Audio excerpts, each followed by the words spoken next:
दोस्तों, पीपल के वृक्ष को जल चढ़ाने से कौन सा पुण्य मिलता है? आइए जान लेते हैं एक नागिन के उद्धार की इस महान कथा के माध्यम से। समुद्र की गहराइयों में स्थित क्षीर सागर, वहां का दृश्य अत्यंत दिव्य और मनोहर था। क्षीर सागर में लहरों के बीच में शेषनाग की शैया पर भगवान विष्णु सुकून से विराजमान थे। उनका नील वर्ण शरीर दिव्य आभा बिखेर रहा था। उनके समीप माता लक्ष्मी उनके चरण दबा रही थी। चारों ओर दिव्य प्रकाश था और वातावरण में शांत संगीत की ध्वनि गूंज रही थी। इसी बीच एक पावन पग से आकाश मार्ग होते हुए देवर्षि नारद जी वहां पहुंचे। नारद जी के हाथ में उनका दिव्य वीणा था और मुख पर हल्की चिंता की रेखाएं थी। भगवान विष्णु ने नारद जी को देखा और मंद मुस्कान के साथ कहा, पधारो नारद, तुम्हारा स्वागत है। ऐसा प्रतीत होता है कि तुम कुछ व्यग्र हो। क्या बात है? क्या तुम्हारे भ्रमण में कोई अनहोनी घटी है? नारद जी ने शीश झुकाकर भगवान विष्णु को प्रणाम किया और कहा, हे प्रभु, मैं अभी अभी पृथ्वी लोक से लौट कर आ रहा हूं। पृथ्वी का भ्रमण करते हुए मैंने एक अत्यंत विचित्र दृश्य देखा। वहां कुछ लोग पीपल के वृक्ष को काटते हुए दिखे, जैसे उन्हें उसके महत्व का कोई ज्ञान ही ना हो। दूसरी ओर कुछ तपस्वी मुनि और साधक उस वृक्ष की पूजा कर रहे थे। वे उसकी परिक्रमा करते, उस पर जल अर्पित करते और उच्चारण करते हुए भगवान विष्णु की स्तुति कर रहे थे। हे प्रभु, इस विरोधाभास को देखकर मेरे मन में जिज्ञासा उत्पन्न हुई। पीपल के वृक्ष का क्या रहस्य है? ये वृक्ष इतना पवित्र क्यों है कि कुछ लोग इसकी पूजा करते हैं, और जिन्हें इसका ज्ञान नहीं है वे इसे काटने का पाप क्यों करते हैं? कृपा करके मुझे इसके महत्व के विषय में विस्तार से बताइए, ताकि मैं इस ज्ञान को लोक में फैला सकूं। भगवान विष्णु के मुख पर एक कोमल मुस्कान खिल उठी। वे मंद स्वर में बोले, हैं नारद, तुम्हारा प्रश्न अत्यंत महत्वपूर्ण है। पीपल का वृक्ष कोई साधारण वृक्ष नहीं है। ये वृक्ष स्वयं मेरे स्वरूप का प्रतीक है। ये न केवल देवताओं का निवास स्थान है, बल्कि इसकी पूजा से मनुष्यों के समस्त पापों का नाश होता है और उन्हें मोक्ष की प्राप्ति होती है। सुनो, मैं तुम्हें पीपल के वृक्ष के महत्व की एक कथा सुनाता हूँ, जो ये स्पष्ट करेगी कि क्यों ये वृक्ष पवित्र है और क्यों इसकी पूजा करनी चाहिए। हे नारद, इस कथा का केवल वर्णन और श्रवण ही मनुष्य के लिए पुण्यदायी है। जो भी इस पावन कथा को श्रद्धा और भक्ति के साथ सुनता है या सुनाता है, उसे अनगिनत पुण्य प्राप्त होते हैं। जो व्यक्ति इस कथा का श्रवण करता है, उसके जन्म जन्मांतर के संचित पाप नष्ट हो जाते हैं, चाहे उसने अपने अज्ञानवश कितना ही बड़ा पाप क्यों ना किया हो। इस कथा के श्रवण से उसे पापों से मुक्ति मिलती है। इस कथा को सुनने वाला अपने पितरों का आशीर्वाद पाता है, उसके पूर्वज संतुष्ट होते हैं और उसे सुख, समृद्धि और शांति का वरदान देते हैं। इसके फलस्वरूप पितरों के ऋण समाप्त होते हैं और उनके मार्ग में आने वाली बाधाएं दूर होती हैं। इस कथा को सुनने वाला व्यक्ति अपने घर में दुर्भाग्य, दरिद्रता और कष्टों को दूर करता है। उसके परिवार में सुख, समृद्धि और लक्ष्मी का वास होता है। उसका जीवन सदा मंगलमय रहता है। यदि किसी स्त्री पुरुष को संतान सुख की प्राप्ति में बाधा हो रही हो, तो वो इस कथा को श्रवण करके पीपल के वृक्ष की पूजा करे। उसे संतान सुख की प्राप्ति अवश्य होती है। नारद जी ने आनंद और जिज्ञासा से कहा, प्रभु, मैं ध्यान पूर्वक सुन रहा हूँ। कृपया इस कथा का वर्णन कीजिए। भगवान विष्णु ने कहा, हे नारद, पूर्वकाल की बात है। एक अत्यंत गरीब व्यक्ति रहता था, जिसका नाम हरिदास था। हरिदास ईमानदार और परिश्रमी था, लेकिन उसका जीवन अत्यंत कठिनाइयों से भरा हुआ था। वो जंगल से लकड़ियां काटकर उन्हें बेचता और जैसे तैसे अपने परिवार का भरण पोषण करता था। उसका परिवार बड़ा था। बूढ़े माता पिता, उसकी पत्नी गायत्री और 3 छोटे छोटे बच्चे। हरिदास दिन रात मेहनत करता, फिर भी परिवार के लिए पर्याप्त भोजन जुटाना मुश्किल हो जाता। उसके घर में किसी भी प्रकार का धार्मिक कार्य नहीं होता था और ना ही देवताओं की पूजा अर्चना होती थी। हरिदास को शास्त्रों और धार्मिक महत्व के विषय में कुछ भी ज्ञान नहीं था। एक दिन हरिदास हाथ में कुल्हाड़ी लिए जंगल की ओर निकल पड़ा। वो सुबह से ही जंगल के एक एक कोने में घूमता रहा, पर उसे लकड़ियां तो दूर, एक भी सूखा पेड़ नहीं मिला। उसकी थकान बढ़ती जा रही थी और सूर्य अपनी मध्य अवस्था में चमक रहा था। हरिदास को चिंता सताने लगी कि यदि वो आज लकड़ियां नहीं ले गया तो घर में चूल्हा नहीं जलेगा। भूख और प्यास से व्याकुल होकर वो जंगल में और आगे बढ़ने लगा। जंगल का ये भाग अत्यंत भयानक था। ऊंचे ऊंचे वृक्ष, घनी बेलें और झाड़ियों ने सूरज की रोशनी तक को धरती पर आने से रोक रखा था। जगह जगह सिर्फ बिच्छू और अन्य हिंसक जीवों के खतरे भी दिखाई देते थे, परंतु हरिदास की विवशता उसे वहां तक खींच लाई थी। बहुत देर तक भटकने के बाद अचानक उसकी नजर एक विशाल वृक्ष पर पड़ी। वो वृक्ष अपने चारों ओर एक अजीब सी आभा बिखेर रहा था। उसकी शाखाएं मानो आकाश को छू रही थी और उसकी जड़ें धरती को गहराई से बांधकर रखे हुए थी। ये पीपल का वृक्ष था। हरिदास ने मन ही मन सोचा, अरे वाह, कितना बड़ा और मजबूत वृक्ष है। यदि मैं इसकी कुछ टहनियां काट लूं तो आज का काम बन जाएगा।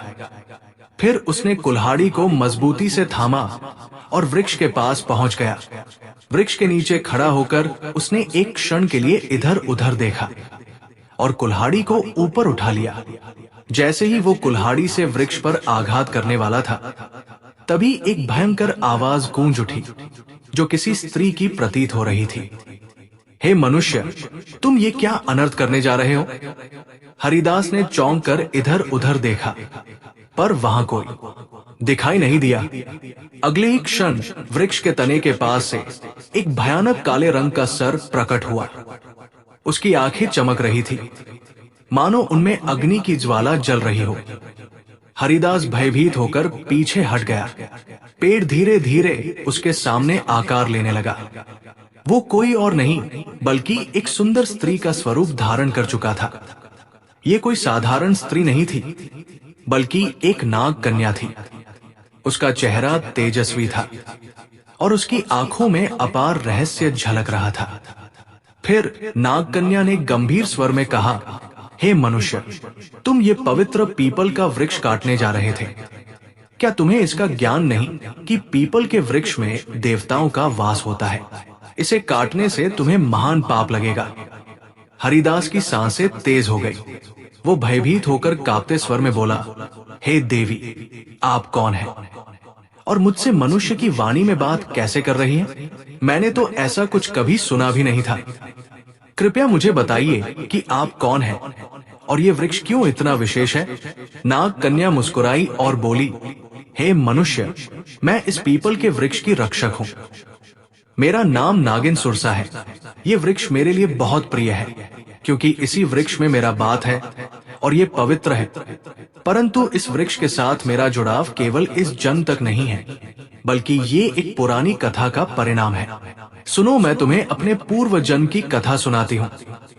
ये कहते हुए नाग कन्या सुरसा का चेहरा गंभीर हो गया। उसकी आंखों में अतीत का एक गहरा रहस्य चमक उठा।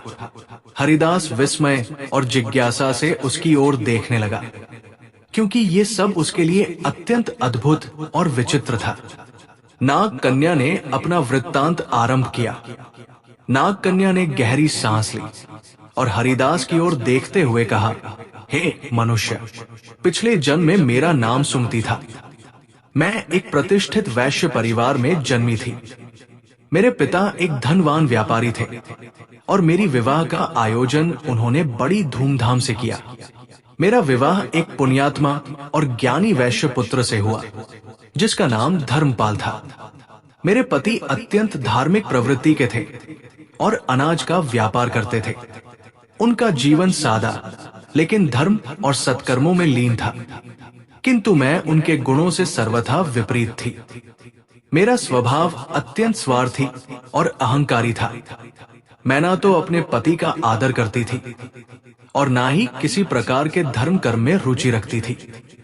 मुझे देवी देवताओं की पूजा व्यर्थ प्रतीत होती थी। मेरा मन सदा सांसारिक सुखों और धन संपत्ति में लिप्त रहता। मेरे पति मुझे समझाते रहते कि हमें जीवन में पुण्य के कार्य करने चाहिए, देवताओं की पूजा करनी चाहिए, किंतु मैं उनकी बातों को हमेशा अनसुना करती थी। हमारे गांव के पास एक मुनि का आश्रम था। वो आश्रम शांत, पवित्र और प्रकृति की छाव में बसा हुआ था। वहां के वातावरण में एक अलौकिक शांति थी। मुनि ने अपने आश्रम के आंगन में एक छोटा सा पीपल का वृक्ष लगाया हुआ था। गांव के लोग वहां नियमित रूप से पूजा करने आते थे। वे पीपल के वृक्ष के चारों ओर दीप जलाते, जल चढ़ाते और उसकी परिक्रमा करते।